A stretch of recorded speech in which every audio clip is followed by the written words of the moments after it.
বড় কাটরার অল্প কিছু দূর পূর্বেই ছিল ছোট কাটরার অবস্থান, যা মূলত একটি অনুরূপ কিন্তু তুলনামূলক ছোট স্থাপত্য। শায়েস্তা খান ১৬৬৩ সালে এটা তৈরি করেন। এটি ছিল একটি সারাইখানা। ১৮১৭ সালে চার্লস ডয়েলি এই ছবিটি এঁকেছিলেন এবং বর্তমানে এর কিছু অংশ পুরান ঢাকার হাকিম হাবিবুর রহমান লেনে বুড়িগঙ্গা নদীর তীরে এখনও আছে। ছবির বিষয়বস্তু অবশ্য কাটরা প্রাঙ্গণ এবং এর অভ্যন্তরীণ মসজিদ।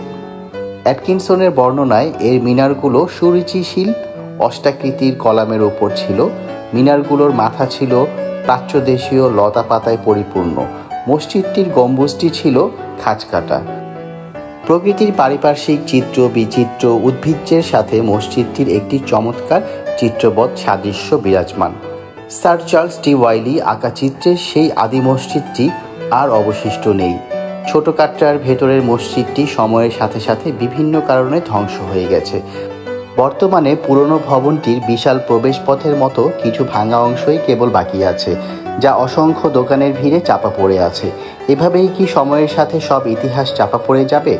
এরকম আরও ভিডিও পেতে আমার চ্যানেলটি সাবস্ক্রাইব করবেন এবং ফেসবুক ফলো দিয়ে আমাদের সাথে থাকবেন এবং আপনাদের মতামত অবশ্যই কমেন্ট করে জানাবেন।